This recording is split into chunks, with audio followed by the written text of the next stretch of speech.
I think anyone who's been in EMS for a long period of time knows that you have a very limited time with your patients, but you are in such an emotionally intense circumstances a lot of times that you form bonds with them very quickly. So dropping your patients off at the hospital and not knowing what happened to those patients it can be emotionally hard. It used to be that you wrote an ambulance run, you put it on a piece of paper, you dropped it off at the hospital, and you marked in service to the next call. Well, that was great, but it didn't really mean anything. So when I heard about HDE and knowing that we could find outcomes back on our patients and have that closure of the circle of care really got me excited about wanting to try the product. As we start to get into this new world of data, there is so many different things that we can do with our data and start to look at it. We're looking at the holistic picture of the medicine.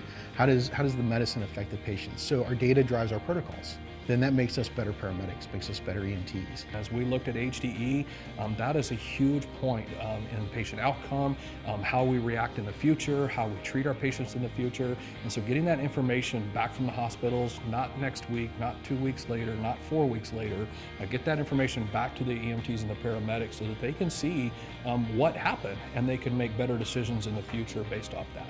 It improved the patient care, added that continuum, because I was getting phone calls constantly from the hospital with, tell me more about this patient, tell me more, we need more information on this patient. And connecting the provider with the hospital directly, that communication happens almost like it's been going on forever. And just the overall improvement to that relationship has been huge.